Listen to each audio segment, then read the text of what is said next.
विधवा बहू की कहानी। रीना और आकाश की एक बेटी थी, रानी। रानी को बचपन में ही पोलियो मार गया था, जिससे वह एक पैर से अपाहिज थी। सब लोग उसे दया के दृष्टि से देखते थे और अपने माँ बाप की बहुत लाडली थी। उसकी आंखों में कभी आंसू नहीं आने देते थे। रानी अपाहिज जरूर थी, लेकिन सभी कामों में कुशल थी। स्कूल में भी वह सभी अध्यापकों की प्रिय थी। एक दिन रीना बोली, रीना सुनो जी, रानी की 11वीं पास हो गई है। हमारी बेटी दिव्यांग है, उसके लिए भी ऐसा ही लड़का ढूंढना पड़ेगा। लगता है उसकी शादी करने में बहुत मुश्किलें आएगी, इसलिए अभी से लड़का ढूंढना शुरू कर दो। आकाश, हाँ रीना, सही कहते हो। सविता, कितनी सुंदर और सर्वगुण संपन्न है, लेकिन पैर की वजह से मेरी बेटी की जिंदगी खराब हो गई।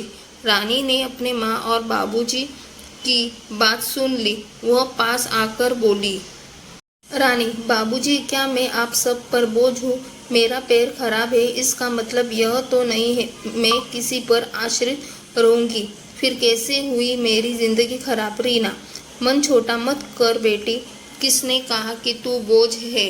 तू तो हमारी आंखों का तारा है। रानी, माँ, मैं पढ़ाई के साथ साथ कुछ करना भी चाहता हूँ, जिससे मैं खुद पर निर्भर रह सकूं। इधर रानी की पढ़ाई पूरी हो गई और उधर आकाश रानी के लिए लड़का ढूंढने लगा।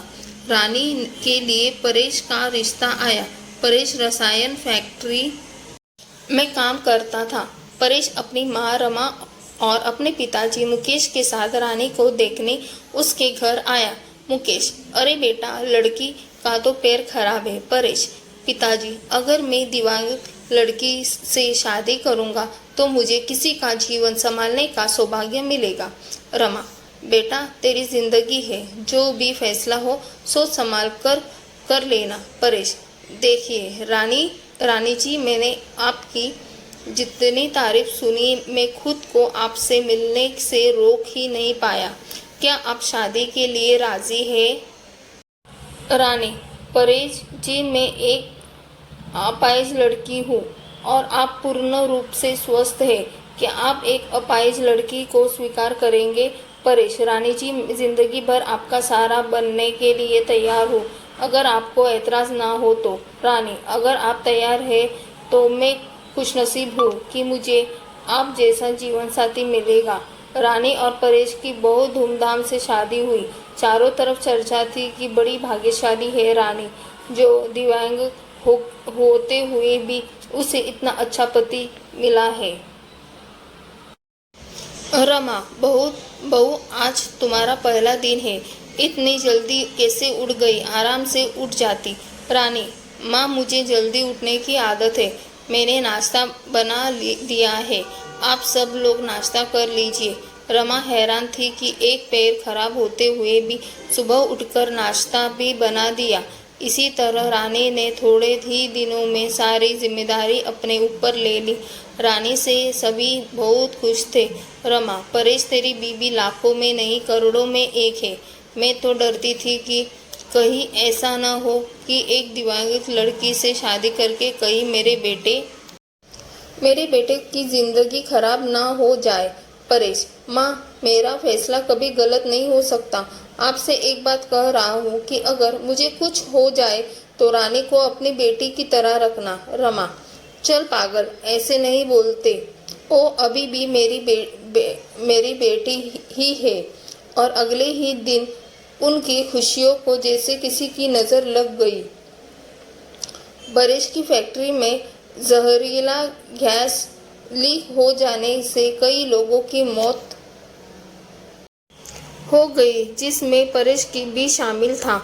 जब एक खबर परेश के घर पहुंची तब घर में हाहाकार मच गया, लेकिन रानी तो जैसे पत्थर सी हो गई। वह खामोश थी, उसकी आंखों में आंसू नहीं थे। वह परेश को यूं ही फटी आंखों से देखती रही। कुछ औरतों ने उसे हिलाते हुए कहा, बहू रो लो, देख परेश को, वह मर गया है। अगर रोएगी नहीं तो पागल हो जाएगी। तू विधवा हो गई, विधवा। इस तरह की बातें सोचकर रानी फूट फूट कर रोने लगी। रानी रोते हुए बोली, उठो परेश, आंखें खोलो। अकेले किसके सहारे जीऊंगी? अभी तो मैंने तुम्हारे साथ कुछ ही दिन गुजारे थे, फिर मुझे अकेला छोड़कर क्यों चले गए? परेश का अंतिम संस्कार हो गया और सविता के अरमानों का भी रमा। अरे ये क्या बहू, सफेद साड़ी क्यों पहनी तुमने? रानी, माँ, सबने मुझे कहा कि मेरे जीवन के सब रंग परेश के साथ ही चले गए, अब मुझे सफेद साड़ी ही पहननी है। रमा, नहीं बेटी, तुम हमारे दुख को और मत बढ़ाओ। आज से तुम कभी भी सफेद कपड़े नहीं पहनोगी। हफ्ते महीने यूं ही शोक के गुजर गए। रीना और आकाश रानी को लेने के लिए आए। रीना, मेरी बेटी का जीवन तबाह हो गया, पूरी जिंदगी अकेले कैसे काटेंगी, इसलिए हम उसे अपने साथ ले जाना चाहते हैं। रमा, देखे समधन जी, सविता कहीं नहीं जाएगी। आप उसकी शादी करके कर्तव्य मुक्त हो चुके हैं, लेकिन अब हमारे भी कुछ कर्तव्य है। हमारी बहू हमारी बेटी बनकर हमारे पास ही रहेगी।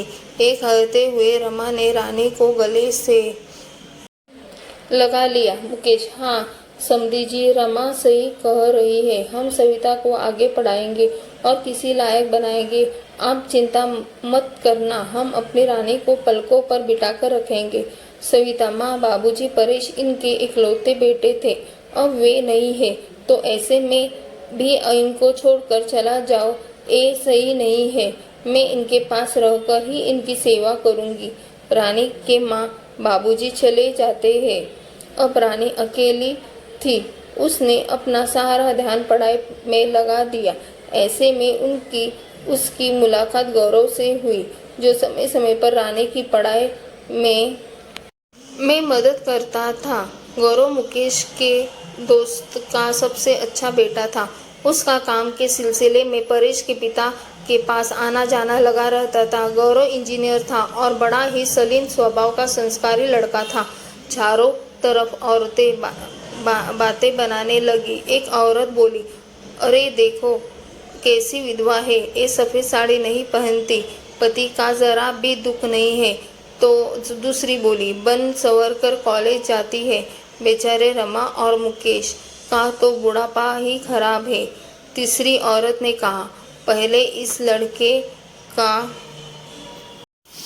घर में आना जाना ठीक था, लेकिन अब परेश नहीं है तो इसे जवान विधवा बहू के घर नहीं आना चाहिए। लेकिन रानी को किसी की बातों से कोई फर्क नहीं पड़ता था, क्योंकि उसके सास ससुर उसके साथ थे। रमा जब इतनी अच्छी बहू के लिए लोगों के ये ताने सुनती तो वह तड़प उठती थी, रोने लगती थी। रानी ने अपनी मेहनत से बीएड कर ली और विकलांग कोटे में वह एक शिक्षिका के रूप में नियुक्ति हो गई। रमा, सुनो, परेश के पापा हमारी रानी अब एक टीचर बन गई है। लोग न जाने उसे कैसे कैसे ताने देते हैं। हमें अब उसकी शादी कर देनी चाहिए। मुकेश, सही कह रही हो रमा, विधवा है, अनाथ नहीं, जो लोगों की उल्टी सीधी बातें सुनेगी। हम अपनी बहू की शादी धूमधाम से करेंगे। मुकेश ने जब अपनी बहू के रिश्ते की बात जब कुछ लोगों से की, तब लोग कहते, अरे मुकेश, तू पागल तो नहीं हो गया, विधवा बहू की शादी करना चाहता है तू? मुकेश, हाँ, मैं उसकी शादी करना चाहता हूँ। उसकी जिंदगी से विधवा शब्द हमेशा के लिए मिटाना चाहता हूँ। तभी गौरव ने आ करके कहा, गौरव अंकल, अगर आप सविता के काबिल समझे तो मैं आपके बहू से शादी करने के लिए तैयार हूँ। मुकेश, गौरव तुम? गौरव, हाँ मैं। मुकेश, मुझे यकीन ही नहीं हो रहा है कि मेरी बेटी तुम्हारे जैसे लायक हो और होनहार बेटा पसंद करेगा। मुझे तुम पर गर्व है। मैं इस शादी के लिए तैयार हूँ बेटा। तभी मुकेश घर आकर के रानी से कहता है, रानी बेटी, तुम जानती हो मैंने हमेशा तुम्हें अपनी बेटी से बढ़कर माना है। मैं चाहता हूँ कि तुम्हारी जिंदगी में अधूरे सपने को पूरा करूँ। मैं तुम्हारी शादी गौरव से करना चाहता हूँ। तुम्हें कोई एतराज़ तो नहीं रानी? पिताजी, परेश की जगह शायद ही मैं किसी को न दे पाऊँ, लेकिन आपने जो मेरे लिए किया है वो कोई कर नहीं सकता।